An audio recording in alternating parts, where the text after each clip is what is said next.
Simulink is a graphical environment for modeling dynamic systems, that is, systems that change over time. Simulink takes care of the simulation so you can focus on the engineering. You can use it to model simple things like a home thermostat, or complex systems like a fully autonomous vehicle or a surgical robot. This video will show you the basics of Simulink and give you an idea of what working in Simulink looks like. Stay tuned to the end to find out where to go to learn more about how to use Simulink. Let's get started. At the MathWorks headquarters in Natick, Massachusetts, we use solar panels to generate electricity. These panels face south and are fixed in place. That means they produce more electricity when the sun is shining directly on them in the middle of the day, and less power when the sun is to the east or west, early and late in the day. What if you had solar panels that rotated to track the sun so that you could produce as much electricity as possible? In this video, we'll use Simulink to design a tracking system to keep a solar panel aligned with the sun. If you want to follow along as we build the model, you can download it using the link below. The physical system consists of a panel and a motor. We'll model those first, and then we'll add a controller to track the sun's position. Once we're happy with the design, we'll test it to see how well it does tracking actual sun data. The physical system has two main components. With some basic physics, we can write out the equations of motion for each. Let's model the panel first. You start Simulink by clicking the Simulink button in the MATLAB tool strip. This opens the Start page, where you can create new models, find examples, and even find basic training. We're starting our model from scratch, so we'll choose Blank Model. Simulink models are built up from blocks and signals. Open the library browser to see all the blocks available. To model the equation for the panel, we'll start with the integrator block. Let's click and drag an integrator from the library into our model. So why an integrator block? Well, the integrator block takes an input and integrates it over time. If we integrate acceleration, we get velocity. And if we integrate velocity, we get position. This is the basis for modeling differential equations in Simulink. Our equation has acceleration and velocity terms, so we need at least one integrator. Let's add another one to also get the position. We connect blocks together with signals by clicking and dragging between blocks. Don't worry about these red lines. We'll connect them up in a second. It's a good idea to label signals to keep things organized. So we'll double-click the signals and type a name.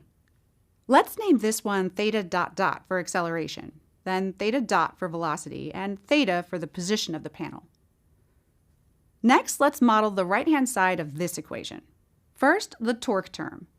Let's use a constant block. We'll replace this with the motor later. You can double-click a block to change its parameters. Let's change the value to 10. We need to perform a subtraction, so let's also grab a subtract block. The damping term depends on the panel's velocity, the theta ... signal. We can branch this signal by right-clicking and dragging to connect it to the subtract block. And don't forget, we still need to multiply that by kd. Let's use a gain block for that. Rather than hard-coding the gain value, we can also use a variable, or even MATLAB code. So let's just say the gain is kd. That red box is telling us that kd hasn't been defined yet, so click the three dots and select Create. We'll give it a value of 5 and store it in MATLAB's base workspace. Let's check MATLAB, and yep, the variable kd has been created. To finish up the equation, we need to divide by the inertia, j. We'll do that with another gain block. But now we know the name of the block, so we can just double-click in the model and start typing the block name. Then use the drop-down to find the right block and hit Enter.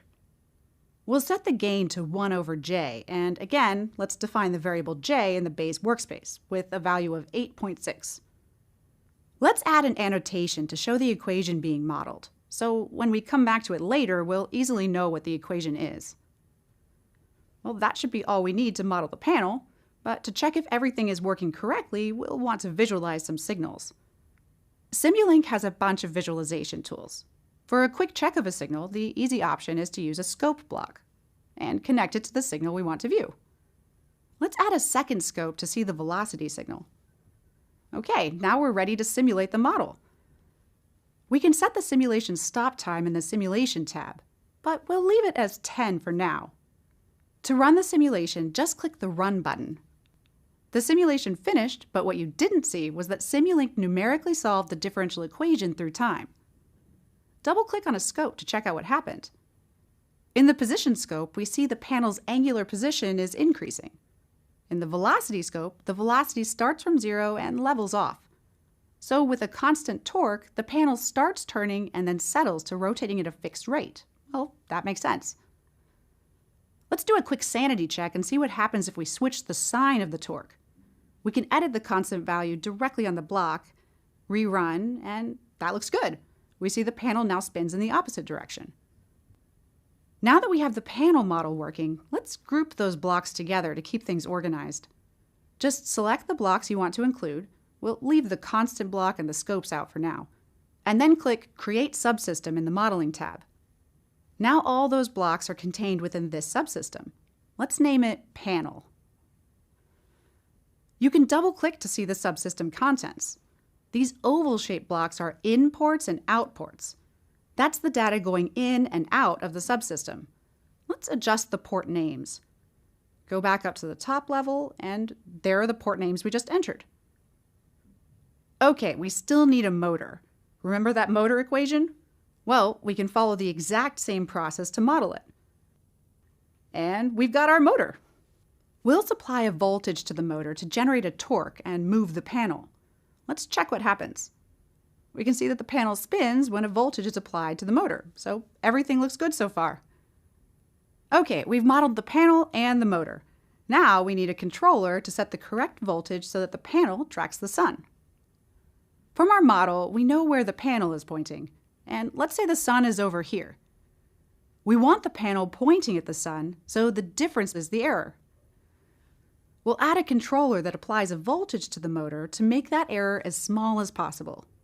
And if the sun moves, the controller will react accordingly to keep the panel pointing at the sun. Okay, back to our Simulink model. We have the position of the panel here. To get the error, we need the position of the sun. While we're designing the controller, we'll use a unit step input. That's pretty common in control design. We'll test it with some actual sun position data later.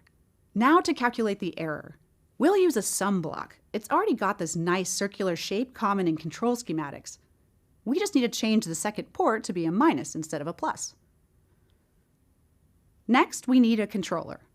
There are a lot of options, but a common approach is some form of PID control, which stands for proportional integral derivative, because the control output is some function of the error, the integrated error, and the derivative of the error. But we don't need to build all that ourselves. We'll just add a PID controller block. We connect the input to the error signal, and the output will drive the motor. You can see there are a lot of ways to customize the controller. We'll switch to a PI controller. The D term helps respond to quick changes, which we don't need because the sun moves steadily across the sky. There are two gains to adjust, one for the proportional term and one for the integral term. These affect the controller's response. We'll set the proportional gain to 240 and the integral gain to 180. To see how well the controller performs, let's use the same scope to show both the sun position and the panel position. Notice that a new port is automatically added. Let's run the model and add a legend to the scope so we can tell the signals apart. Let's also make the position line dashed. We can see that the controller overshoots a little, then settles to the reference value of 1. That's good enough for our application. Okay, we designed our controller, but can it actually track the movement of the sun? Well, let's see how it performs when we provide it with some real data. Let's load some sun position data into the MATLAB base workspace. This file has two variables, a vector for time spanning 15 hours and a vector of the sun's position at each point in time. Let's plot it. You can see that the sun rises in the northeast at about 60 degrees from due north and sets in the northwest at about 300 degrees. We can bring the sun position data into the model by replacing the step block with an in port. We need to select which data to use. Click Model Settings in the Modeling tab, then navigate to the Data Import-Export pane.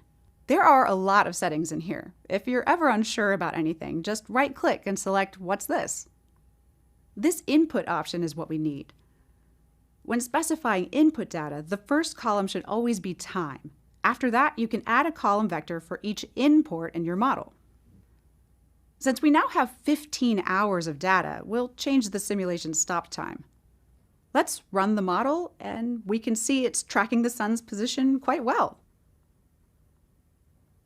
So we modeled our solar panel system, developed a controller, and tested the system to ensure it will track the motion of the sun, and it looks like our design works. But that's just the beginning. If we want to make these panels a reality, we can incorporate proper design specs into our model. We can bring in other tools like Simscape to model the mechanical and electrical systems without needing to derive any equations. And with Stateflow, we can add logic to make the panels smart, so they spin back to the east at the end of the day, and they know what to do if conditions change. Then, when we're ready, we can automatically generate code from the model and deploy it directly to hardware. At each step of the way, we can continuously test the design to ensure it's error-free and meeting specifications. With the model at the center of our design process, we can tackle all kinds of design questions. And so can you. Now that you have a feel for what working in Simulink is like, it's time to learn it. The best way to learn Simulink is to work with it. So start up Simulink On-Ramp, which will teach you the basics of Simulink interactively. It's free and takes just a couple of hours. Welcome to Simulink.